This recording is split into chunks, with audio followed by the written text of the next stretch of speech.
ওটার দাম কত বাবা? ওগুলোর অনেক দাম মা, আমাদের অত টাকা কই।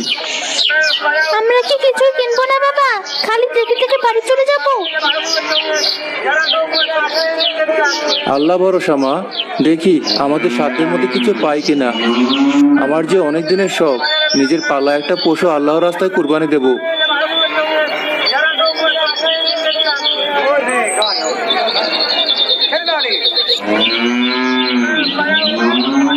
বাবা, ওই সাদা বাছুরটা কি সুন্দর, কিন্তু ও কাঁপছে কেন?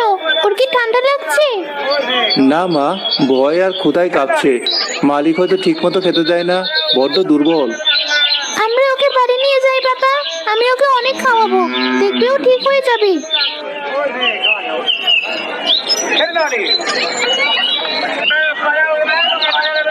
লোকটা দাম খুব বেশি চায় না, কিন্তু মা, একে নিলে অনেক খাটতে হবে, এর পিছনে অনেক খরচ আছে, আমাদের নিজেদেরই তো চলে না। আমি আমার ভাগের দুধ ওকে খাওয়াবো, আমি ওর জন্য মাঠ থেকে ঘাস কেটে আনবো। তুমি নিয়ে চলো বাবা, আমার খুব মায়া লাগছে। ঠিক আছে, যা আছে কপালে, আল্লাহ যা করেন ভালোর জন্যই করেন।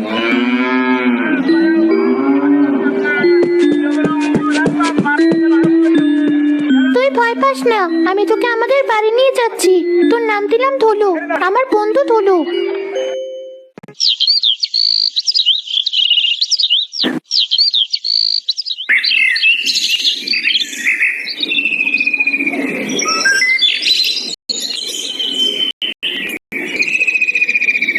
ধলু এখন আর সেই রুগ্ন বাছুর নেই, সে এক বিশাল স্বাস্থ্যবান ও সুন্দর শাড়ি পরিণত হয়েছে।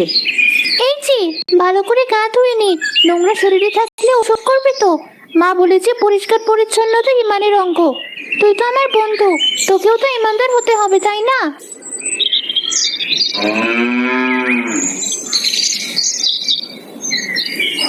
কি রাবেয়াজি, বন্ধুর সাথে খুব আদিক্ষেতা চলছে। মানুষের সাথে মানুষের বন্ধুত্ব হয় তা তো জানি, গরুর সাথেও যে আজকাল বন্ধুত্ব হয় তা তো তোকে দেখেই শিখলাম।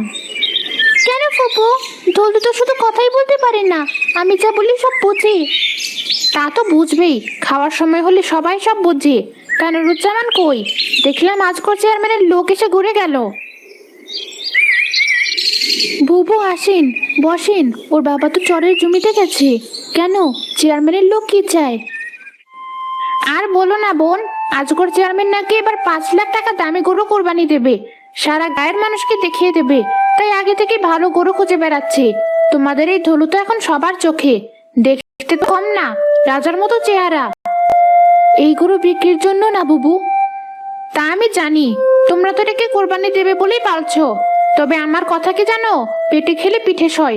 এত বড় গরু কোরবানি না দিয়ে এটা বিক্রি করে দুটো খাসি কিনে কোরবানি দিলেও তো হয়। বাকি টাকা দিয়ে সংসারটা তো অন্তত ভালোভাবে চলে, ঘরের চালটা তো ঠিক করতে পারো। আল্লাহ যা দিয়েছেন তাতেই আমরা খুশি বুবু, নিয়তের উপরই তো সব। তোদের কথা আমি বুঝি না, আমি হলে তো কবেই বেঁচে দিতাম। যাই, আজগর চেয়ারম্যানকে বলে দিই এদিকে এসে যেন সময় নষ্ট না করে। মানুষের কথায় কান দিস না মা, আমরা যা ঠিক করেছি তাই হবে। মা, কুরবানি দিলে কি ধলু অনেক ব্যথা পাবে? আল্লাহর রাস্তায় নিজেকে উৎসর্গ করলে সে ব্যথাটা আর ব্যথা থাকে না মা, সেটা একটা বড় প্রাপ্তি হয়ে যায়। দেখবি আমাদের ধলু সোজা আল্লাহর মেহমান হয়ে যাবে।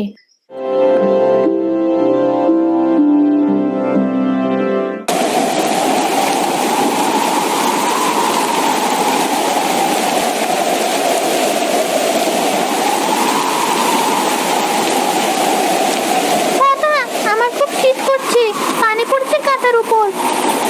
আমার কাছে আয় মা, একটু পাবি। আর কতদিন এভাবে চলবে? বর্ষাটা এলেই মনে হয় এর চেয়ে বড় আযাব আর নেই। একটা চাল পর্যন্ত ঠিক করার সামর্থ্য আল্লাহ আমাদের দিলেন না।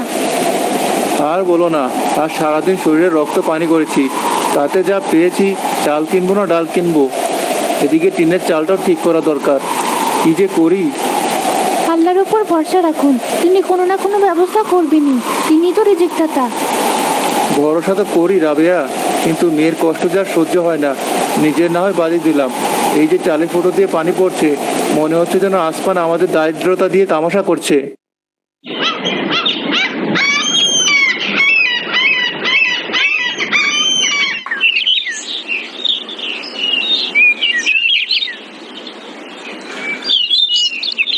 নুরুজ্জামান, বাড়িতে আছো? চেয়ারম্যান সাহেব, আসসালামু আলাইকুম। আপনি আমার বাড়িতে? আসেন, বসেন। আরে না, বসবো না। তোমার সাথে জরুরি কথা আছে। আমি তোমার এই গরুটা কিনতে চাই। কিন্তু চেয়ারম্যান সাহেব, এটা তো... আমি জানি তুমি এটা কোরবানির জন্য রেখেছ, কিন্তু শোনো, আল্লাহ বোঝেন কার কেমন অবস্থা। তোমার ঘরের চাল নেই, মেয়ের পরনে ভালো জামা নেই। এই কোরবানি তোমার জন্য এখন ফরজ নয়। কিন্তু আমি তো আল্লাহর রাস্তায় দেওয়া নিয়ত করেছি। হ্যাঁ হ্যাঁ, আরে নিয়ত তো পরেও করা যাবে। শোনো, কাজের কথায় আসি। আমি তোমাকে এই গরুর জন্য 1,00,000 টাকা দেব, নগদ টাকা। কি ভাবছো? 1,00,000 টাকা? এই টাকা দিয়ে তুমি ঘর ঠিক করতে পারবে, মেয়ের নামে কিছু টাকা রাখতে পারবে, ভালো করে খেতে পারবে। আর কোরবানির জন্য এই টাকা থেকে 20,000 দিয়ে একটা সুন্দর খাসি কিনে নাও। আল্লাহ তো আর বলেননি গরু দিয়েই কোরবানি দিতে হবে। তিনি দেখবেন তোমার ত্যাগ। বাবা, চেয়ারম্যান চাচাকে দলুকে দিয়ে দাও, তাহলে তো ওকে আর কাটতে হবে না। ও বেঁচে বাবা, আমরা টাকা দিয়ে ছাগল কিনবো, দলু বেঁচে যাবে। দেখলে তো, তোমার মেয়েও এটাই চায়। আমি তোমাকে কাল পর্যন্ত সময় দিলাম, দেখতে কাল সকালে আমাকে খবর দিও।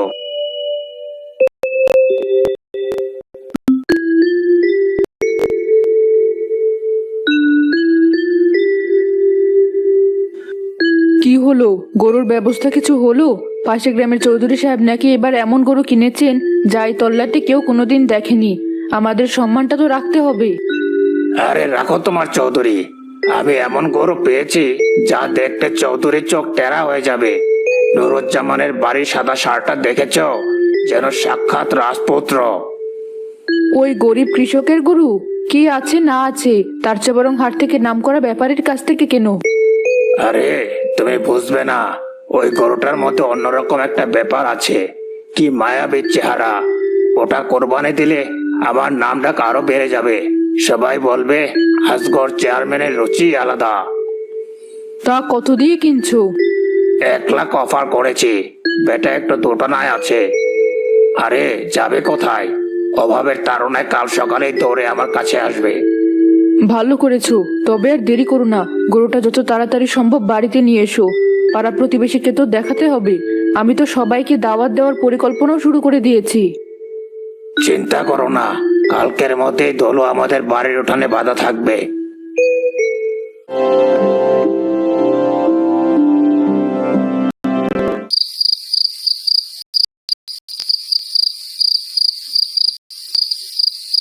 দাদা, তুমি খাচ্ছ না কেন? আজগর চাচা টাকা দিলে আমরা কি কি কিনবো জানো? তোমার জন্য একটা নতুন লুঙ্গি, মায়ের জন্য একটা নীল শাড়ি, আর আমার জন্য একটা লাল জামা। আর ঘরের চালটাও ঠিক করে ফেলবো, বৃষ্টিতে আর আমাদের ভিজতে হবে না। শিফার মা, আজগর সাহেবের প্রস্তাবের কথাটা তো শুনেছো? শুনেছি। কি করব কিছু তো বুঝতে পারছি না। একদিকে আল্লাহর কাছে করা আমার নিয়ত, অন্যদিকে এতগুলো টাকা। শিফার মুখের দিকে তাকালে, ঘরের চালের দিকে তাকালে মনে হয় টাকাটা নিয়ে নি। কুরবানি তো একটা দিলেই হলো। কোরবানি একটা দিলেই হয়? মানে? আপনি যখন 2 বছর আগে হাটের ওই কোণা থেকে মরণাপন্ন বাছুরটাকে কিনে আনলেন, তখন আপনার মনে কি ছিল? টাকা কামানোর চিন্তা, নাকি আল্লাহকে খুশি করার নিয়ত? অবশ্যই আল্লাহকে খুশি করার নিয়ত ছিল। এই 2 বছর আমরা নিজেরা না খেয়ে ধার দেনা করে ওকে সন্তানের মতো বড় করেছি। কেন? কারণ ওটা ছিল আমাদের স্বপ্ন, আমাদের সবচেয়ে বড় ইবাদতের প্রস্তুতি। কিন্তু রাবেয়া, অভাব। অভাব তো আমাদের আগেও ছিল, পরেও হয়তো থাকবে। কিন্তু ইমানের যে বড় সম্পদ আর কি আছে? আল্লাহ আমাদের পরীক্ষা করছেন। তিনি দেখতে চাইছেন আমরা দুনিয়ার 1,00,000 টাকাকে বড় করে দেখি, নাকি আখিরাতের অশেষ সোয়াবকে। কিন্তু শিফা, ও তো চাইছে দোলু বেঁচে থাকুক। ও অবুঝ, ও মায়ের বাঁধনে বাঁধা। কিন্তু আপনি আর আমি তো বুঝি। আমাদের দায়িত্বকে বোঝানো যে আল্লাহর ভালোবাসার কাছে এই দুনিয়ার সব ভালোবাসা তুচ্ছ। আমরা ধুলুকে বিক্রি করব না। আমরা আমাদের সবচেয়ে প্রিয় জিনিসটাই আল্লাহর নামে উৎসর্গ করব। তুমি আমার চোখ খুলে দিয়েছো রাবেয়া। শয়তান আমাকে পথভ্রষ্ট করতে চেয়েছিল। আমি কাল সকালে আজগর সাহেবকে আমার চূড়ান্ত সিদ্ধান্ত জানিয়ে দেব।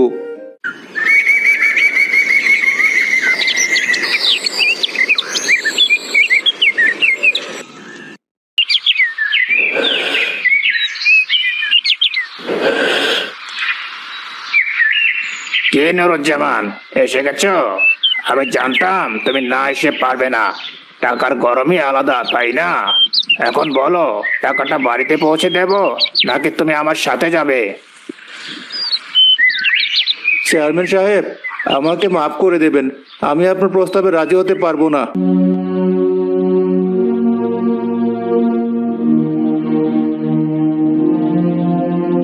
কি বললে? রাজি হতে পারবে না মানে কি? তোমার কি মাথা খারাপ হয়ে গেছে? 1,00,000 টাকা?